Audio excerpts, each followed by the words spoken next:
Welcome back to YouTube. We're down by the pool today. We're going to be cutting up some meat here for some homemade spicy beef jerky. I've done this quite a few times and we all love it, and I don't see any other way to doing it. I'm not buying in the store no more because it's much cheaper and I can make as much of it as I want. So here we have, I don't know, maybe this is about 5 pound eye round, right from the butcher. Actually, it's from the we bought a half cow and I asked him for a good size eye round. So let's open this up and start slicing her up. You can use almost any cut of meat.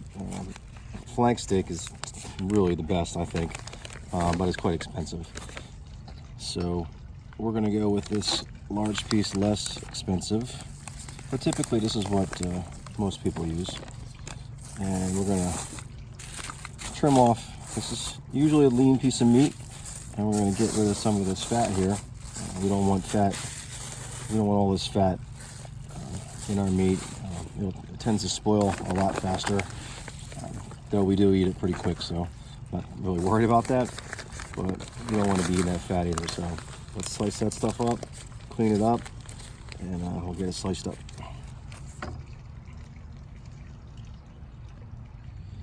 Okay. We are back, and you can see I've cut off a lot of the silver skin and this unwanted fat, and now we're left with this beautiful piece of meat. Just a tip here, this is somewhat still frozen, not completely, but you want to do it while it's still a little cold out of the freezer. It just helps with the cutting process, so when you cut and your knife isn't super sharp, you don't want to squeeze the meat down, so it makes it easier to cut. What we're going to do here is cut long slices with the grain here, and just try to do about the size of a little less than a pencil width, and maybe I don't know, 1/4 inch. Not too thin, but you don't want it too thick either. So, and you want to be somewhat even with each cut. So about that thickness is good, and we'll do this all the way across the meat. And then we'll slice them up in halves. We don't want them this long. I'll just cut them maybe into thirds. Now if you had a meat cutter, this would be much easier. You can also get your butcher to do this for you. But I like to do it myself. That right there is about perfect. All right, let's cut this up, and then we'll prep our marinade brine and get her going. Okay, let's prep our marinade here. I know this is going to seem like a lot of ingredients, but trust me, it works. We're going to start with garlic powder, a tablespoon of garlic powder, a tablespoon of onion powder, a tablespoon McCormick SmokeHouse Maple, a tablespoon of ground pepper, a tablespoon of red pepper. Here is the hot teriyaki sauce. We're going to do 1 bottle of this, or at least 1 cup. 1 cup of Worcestershire sauce. 2 cups, and I use low sodium soy sauce.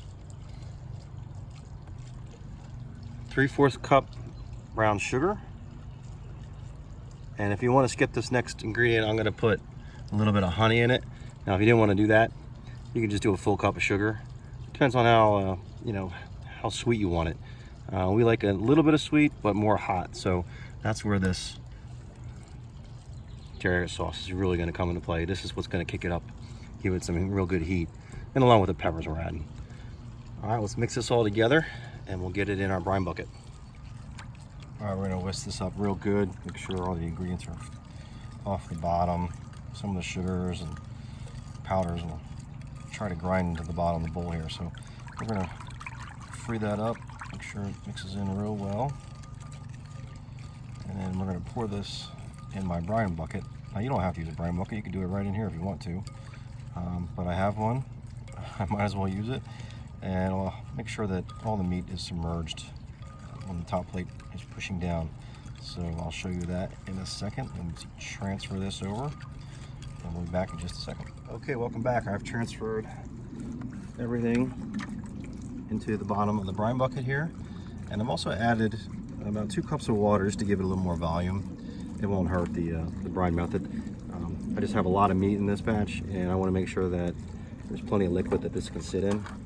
So I'm going to go ahead and start getting this meat in here. And what I want to do is make sure I pull the meat apart and place it in, because you don't want them to be stuck together like this, and then the flavor just won't get inside these two. So we're going to mix it up a few times overnight, but you just want to try to make sure they're not stuck together. So I like to put them in kind of one at a time, just to make sure they're separated. Okay, let's get it all in here. And then what I'll do is take this top plate, and what this does is lock it in place, pushes the meat down so it stays within the liquid. And we're going to put this in the fridge overnight, and tomorrow morning we'll take it out and we'll get back to smoking on the RecTeq. We'll see you tomorrow. Just one final look before I put the lid on and get it in the fridge. Like I said before, we're going to come in here and mix this up at least twice. I mean, before I go to bed, and then first thing tomorrow morning, I'll come in here and just mix it up. But overall, this brining process is pretty simple. And this plate right here slips down. I'm going to push it down and turn, and then I'll lock those guys into place, and it will remain submerged. So it's a perfect amount right here. We'll see you tomorrow, and we'll cook these bad boys up. Okay, we were back. We were about 15 hours later, 15, 16 hours in the fridge, marinating, mixed up a few times. And we are back at the RecTeq here. We're sitting at low setting, and their low setting usually hangs around 180, which is the extreme smoke mode. And I'll show you the meat's already in here. We also added an amazing smoke tube just to double up the smoke. So I really want a good smoky flavor, and a dry setting in here and dry this stuff out quick. And we're going to be in here for at least 3 hours. And then I'll start poking around. Obviously some are thicker than others and they'll take longer. So as I see fit, I'll pull the ones that look like they're done. But they'll be in here for at least 3 hours, and a lot of it will probably be here 4.5 hours. So I'll be back in probably 2 hours just to get a look-see to see what's going on. And we'll check back then.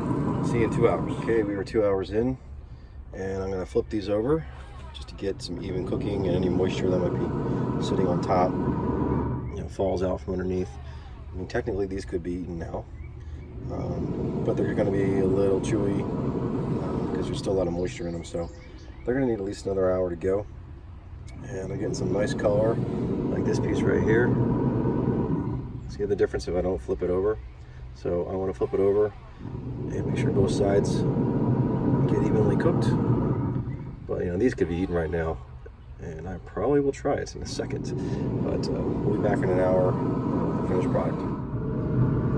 All right, we are 3.5 hours in, and we're going to wrap this up. Most of these are pretty much done.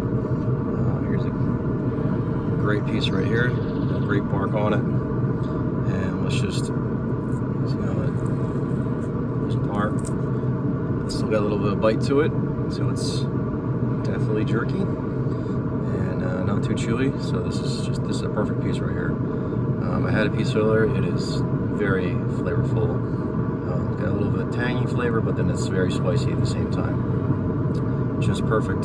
Follow this recipe, and you really can't go wrong. We'll see you next time, YouTube. Thanks for watching. Please give me a thumbs up and subscribe.